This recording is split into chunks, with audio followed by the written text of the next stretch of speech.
Boa noite a todos. Vamos dar prosseguimento ao nosso evento, à nossa terceira jornada da Associação de Ultrassonografia Potiguar. Dr. Walter Teixeira vai dar duas aulas, uma sobre ultrassonografia no diagnóstico das hérnias de parede abdominal e região inguinal, e em seguida vai dar uma aula sobre ultrassom de ombro.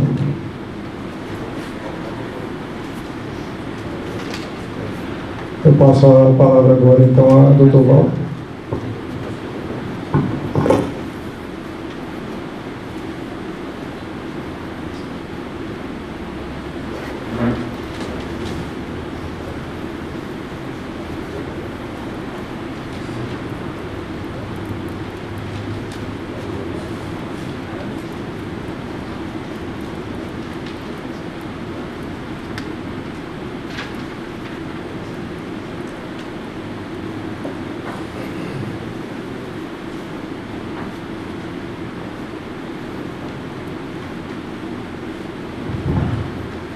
Boa noite, obrigado pelo convite, Fábio. É um prazer estar aqui com vocês. Eu preparei uma aula bastante prática, sucinta, sobre a avaliação ecográfica das hérnias inguinais. Porque o exame da região inguinal é um exame muito importante, que ele vai traçar uma conduta cirúrgica para o paciente, relativamente fácil de ser realizado, e eu não entendo porque tantos ultrassonografistas não fazem esse tipo de exame, né?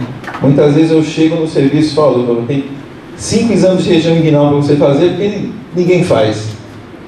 Eu fico realmente sem entender, porque é um exame, quando você consegue o conhecimento do detalhe da anatomia da região, o exame ele fica muito fácil. Então, por definição, a hérnia é a protrusão de uma estrutura ou parte dela através dos tecidos que normalmente a contém. Então, na região inguinal, o grande passo do exame é saber onde realmente está localizado o canal inguinal. A partir daí vai ficar muito fácil. Pedir para o paciente fazer a manobra de Valsalva, você vai conseguir ver as estruturas passando, essa protrusão das estruturas através do canal inguinal. O diagnóstico clínico, o que a gente tem percebido é que cada vez mais o médico cirurgião tem examinado menos seus pacientes, né? Muitas vezes eu sempre gosto de conversar muito com o paciente. Eu pergunto: o médico examinou você? Não. Ele solicitou região inguinal bilateral. Então o nosso papel tem sido cada vez mais importante na conduta do médico, né? Quando o médico cirurgião examina, os artigos dizem que ele consegue detectar a presença de hérnia inguinal de 74% a 92%. Isso vai depender também da experiência do cirurgião, obviamente, do tamanho da hérnia e o tipo de hérnia. Agora, só detectar a presença, ele consegue detectar na maioria dos casos. Agora, o tipo de hérnia, se ela é hérnia direta ou indireta, é muito pobre no exame físico. Ele consegue avaliar isso em termos de até metade dos casos ele vai conseguir, de 30% a 56%. Na ultrassonografia, dependendo da nossa experiência, da experiência do examinador, presença de hérnia de 97% a 100%. Ou seja, o ultrassom da região inguinal é um excelente exame. É um exame relativamente fácil, rápido, e ele é extremamente sensível. Ele é um exame excelente. A gente consegue diagnosticar em praticamente todos os casos. E o tipo de hérnia é de 60% a 86%. Quando que a gente não consegue determinar o tipo, se ela é direta ou indireta? Geralmente quando a hérnia é muito volumosa. Quando ela é muito grande, a gente perde os parâmetros anatômicos. Sempre no exame da região inguinal, a gente deve pedir para o paciente fazer a manobra de Valsalva. Se for criança, o choro ajuda muito. Se não conseguir fazer manobra de Valsalva na criança, colocar sempre em posição ortostática. Lembrar que no adulto, quando o médico suspeita de hérnia, você conversou com o paciente, ele disse para você: não, o doutor falou que eu tenho realmente a hérnia. A conversa é muito importante. Você faz a manobra de Valsalva, você não consegue ver, pede o paciente levantar. Eu tive um paciente recentemente que, umas 3 semanas atrás, ele já tinha ido a outro serviço, feito uma ultrassonografia, negativo para hérnia. Veio comigo, eu fiz a ultrassonografia, negativo para hérnia. Ele veio uns 2 dias depois: doutor, olha a minha hérnia aqui.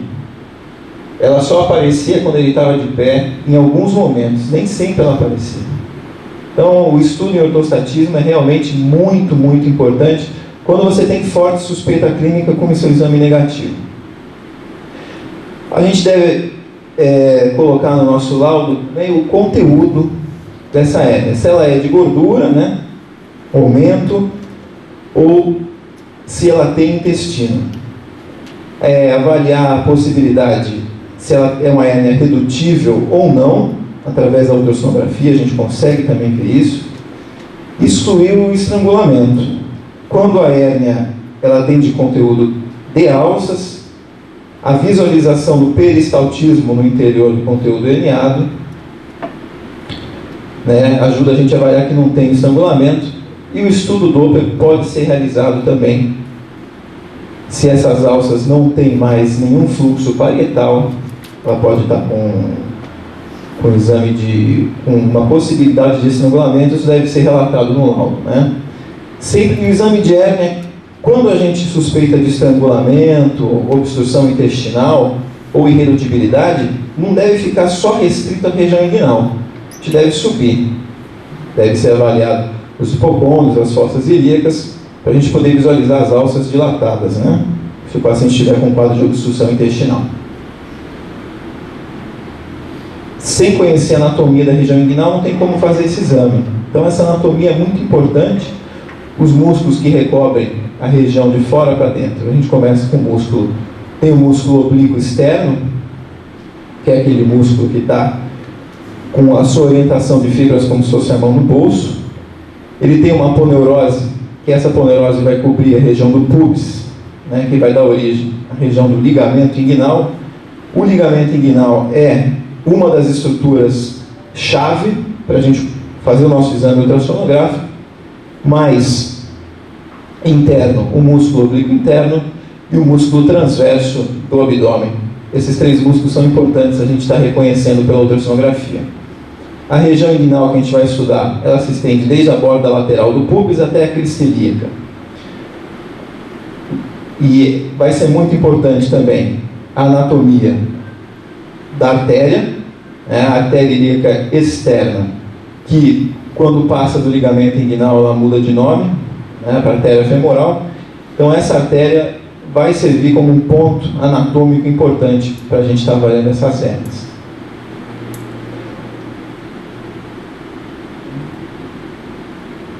Então, um corte, quando a gente pode ver o ligamento inguinal, artéria, gordura, veia femoral, é um corte mais transverso. Como eu disse, a anatomia é muito importante. O que a gente vai querer avaliar é o anel inguinal interno. Esse anel inguinal, a partir dele, que a maioria das hérnias vão estar se protruindo através desse anel.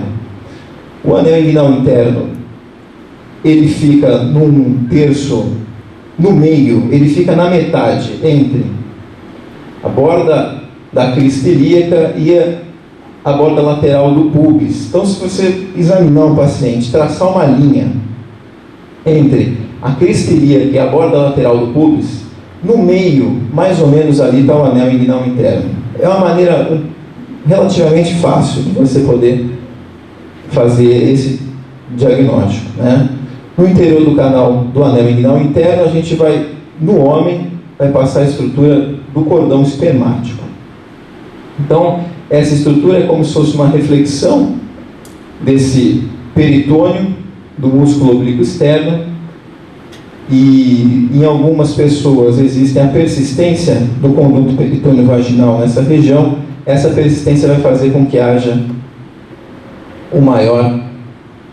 uma passagem de estruturas, E quando você estuda, começa o exame de ultrassonografia estudando a artéria femoral e vai subindo, é importante você avaliar O primeiro ramo dessa artéria que vai sair logo abaixo do ligamento inguinal é a artéria epigástrica inferior, né? Então essa artéria vai servir de marco anatômico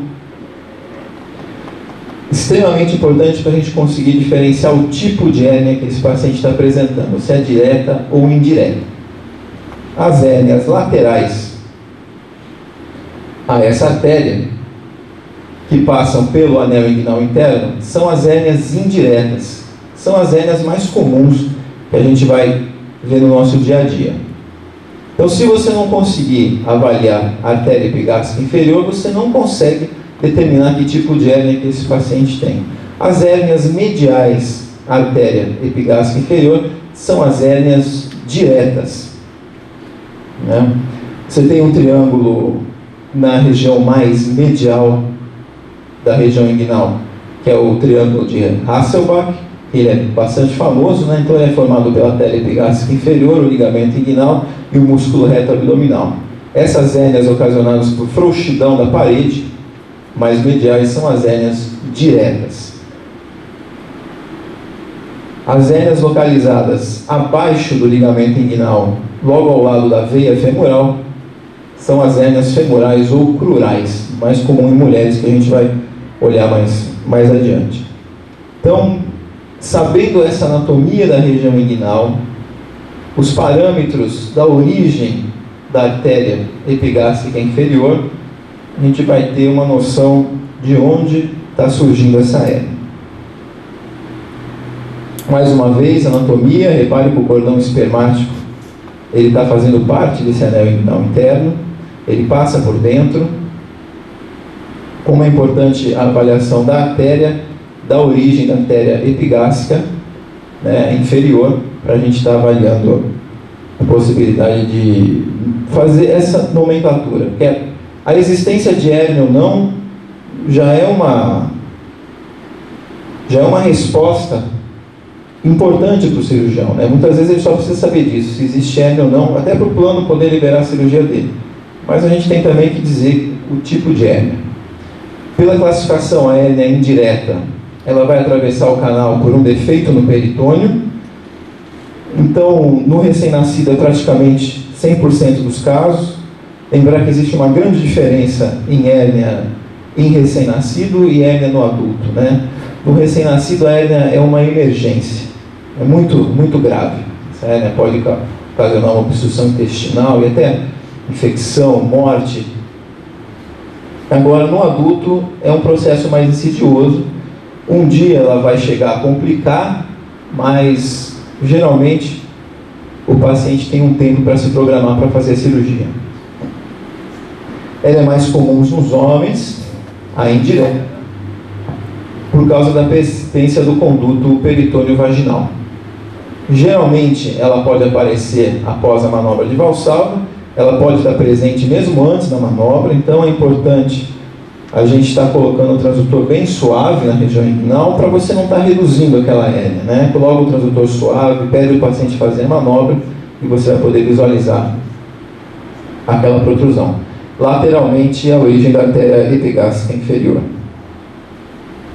Então a hérnia indireta, ela passa através do canal inguinal, né? Dentro do anel inguinal interno, ela está lateral à origem. É nesse ponto aqui, crista ilíaca lateral do pubis, metade, terço médio. E aí você vai ver a protrusão nessa região. Importante a anatomia da artéria epigástrica, tá? Hérnia inguinal indireta, se você quiser usar o recurso do Doppler para avaliar a origem da artéria epigástrica inferior, é mais um recurso que você pode usar, mas na maioria das vezes você consegue avaliar a origem dela só no módulo B mesmo, no transversal. O transdutor, ele começa geralmente nessa posição, mais transversal. Quando você consegue ver a artéria, vai subindo, chegando no ligamento inguinal, você gira um pouco ele fica com uma angulação, que você coloca ele paralelo ao ligamento inguinal, até está visualizando a origem da epigástrica inferior. Aí então você coloca o transdutor paralelo ao cordão espermático e pede o paciente fazer a manobra de Valsalva. O que vai vir a hérnia da lateral para o medial. Você conseguir ver o conteúdo da lateral para o medial. Você consegue avaliar o tipo de hérnia, se é de gordura, se é de intestino, se ela é redutível e se ela é direta ou indireta. Essa é a posição do transdutor na hérnia inguinal indireta, né? Ela fica mais lateral. Para ver a hérnia direta, você vai colocar o transdutor um pouco mais medial. A hérnia femoral, se você ficar só aqui nessa região de cima com o transdutor, você vai perder, né? Então você tem que colocar o transdutor mais embaixo, que é uma hérnia mais comum em mulheres. E geralmente conversar, né? Examinar um pouquinho o paciente, ele sabe onde está a dor dele, tá? A hérnia direta, o mecanismo é diferente, ela é causada pela frouxidão da parede, na topografia daquele triângulo que eu mostrei naquele slide, o triângulo de Hasselbalch. No recém-nascido praticamente é inexistente, meio a 1%, e nos adultos de 30% a 35%. É medial a artéria epigástrica inferior, então a hérnia direta ela vai ser localizada nessa região, por frouxidão da parede. O transdutor vai ficar um pouco mais medial. E lembra que é importante olhar, né, onde é que está nascendo, onde é que está originando a artéria epigástrica inferior. Porque se você colocar só o transdutor nessa região, sem estar estudando a artéria, e achar que a protrusão está por aqui, já falar que é direta, você tem uma chance grande, tá? Porque a hérnia pode ser grande. Ela pode começar de lado e estar protruindo para cá. Tá? Então, sem o marco anatômico da artéria, fica impossível determinar o tipo. Então, a hérnia direta, a posição do transdutor vai ficar mais medial, e esse é o triângulo de Hasselbalch. Artéria epigástrica inferior, ligamento inguinal e o músculo reto abdominal. A hérnia femoral ou hérnia crural é uma hérnia um pouco mais rara, 0,5% a 5%, e é mais comum em mulheres. A grande maioria de hérnia inguinal que a gente tem visto é nos homens, né? Só que as mulheres também podem ter esse tipo de hérnia. E a femoral, sempre pensar na hérnia femoral, colocar o transdutor mais inferiormente para estar procurando. É uma protrusão lateral à veia femoral. A hérnia vai ser bem aqui do lado da veia femoral mesmo, tá? E lembrar que ela é inferior ao ligamento inguinal. Veia femoral, região do ligamento inguinal. O ligamento inguinal ele se comporta com uma estrutura ecogênica. É importante você ter como marco anatômico saber identificar essa estrutura. E a hérnia ela vai vir de dentro, né? Geralmente elas não são grandes, tá? Mas são bastante sintomáticas. E o paciente geralmente sabe onde tem dor. A hérnia de Spiegel é um pouco mais rara. Você tem que ter um grau de suspeição clínica maior. Geralmente no exame da região inguinal, você não é o local habitual que você vai examinar, que ela fica mais superior.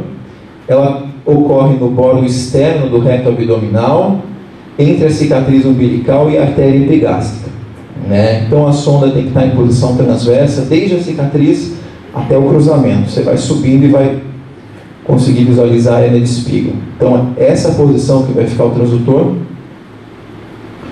E você pode ver o conteúdo herniado depois da manobra de Valsalva. O paciente muitas vezes tem dor na região, então é importante ter um alto grau de suspeição. Não é em todo paciente que você procura hérnia de Spiegel, né? Deveria ser, mas geralmente no dia a dia você acaba esquecendo. Mas é uma parte importante do exame também. Complicações de hérnia. Obstrução intestinal. Então, dos quadros de obstrução intestinal, a grande maioria de obstrução são aderências, né, rubridas, neoplasias em segundo lugar, e as hérnias com 10% dos casos. Então, é um número significativo. E a gente consegue no ultrassom diagnosticar a obstrução, né? Nunca ficar restrito à região inguinal, colocar o transdutor por todo o abdômen, a gente conseguir ver a dilatação de alças, peristalse de luta, líquido intraabdominal. O paciente pode estar com náuseas, vômitos, distensão, a clínica também é muito importante. A hélice estrangulada, ela pode evoluir com infecção, sepse. E sempre a clínica, né? A maioria dos pacientes que chegam na clínica para fazer um exame, ele está muito bem. Ele só sente um incômodo, uma dor na hora que vai fazer esforço. Diagnóstico diferencial de hérnia, não tem muitos, não dá para você confundir muito uma hérnia. O linfonodo é muito característico, tem um hilo, né? Tem aquele fluxo a partir do hilo. O cisto de cordão é aquela imagem cística, a hidrocélia, a criptoquidia. Então é difícil. O diagnóstico é fácil da hérnia. O único diagnóstico que pode, às vezes, confundir é um lipoma. Então, o lipoma, como ele é uma estrutura de gordura, às vezes ele não é bem encapsulado como esse, às vezes ele é mais heterogêneo.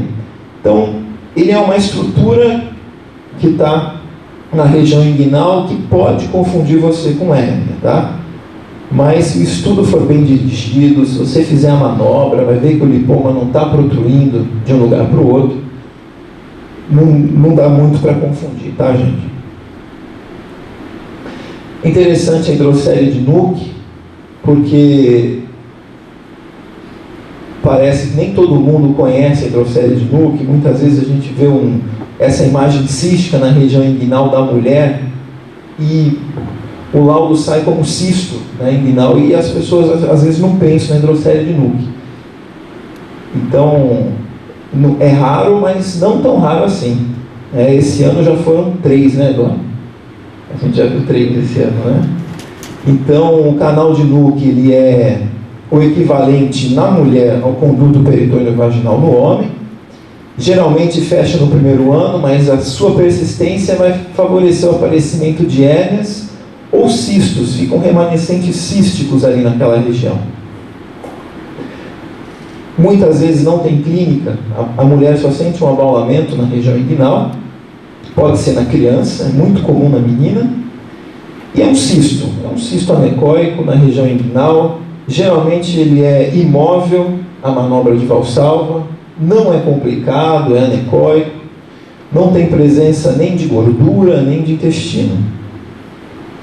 Você pode visualizar essa região do cisto. O cisto pode estar localizado até no subcutâneo, e com ultrassom muitas vezes consegue a comunicação do cisto com esse canal, com essa persistência desse canal. Então, achei importante colocar, porque é um diagnóstico diferencial que deve ser sempre lembrado na menina. A gente fala em hérnia, só pensa em cordão espermático, só pensa em homem, mas também, às vezes, na mulher, essa hidrocélia de Nuke.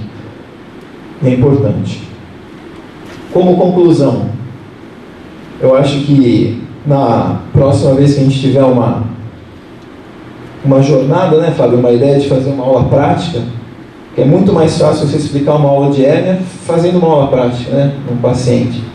Pegar um paciente com hérnia e trazer e a gente explanar, né, porque eu acho que ficaria melhor. Na teoria fica um pouco mais complicado. Então, como conclusão, o conhecimento da anatomia da região inguinal é fundamental para o diagnóstico de hérnia. A referência da artéria epigástrica inferior, para a gente poder diferenciar hérnia direta e indireta. Sem essa referência não dá para diferenciar. As hérnias femorais ou crurais, que são mais comuns nas mulheres, elas ficam internamente à veia femoral e inferiores ao ligamento inguinal. Então o transdutor deve ser posicionado mais inferiormente, mais medial. As hérnias de Spiegel, que são mais superiores, origem na linha semilunar, subindo desde a região umbilical até a artéria epigástrica. E o ultrassom também é importante na detecção das complicações. Então, uma aula bem rápida, eu não queria me estender muito.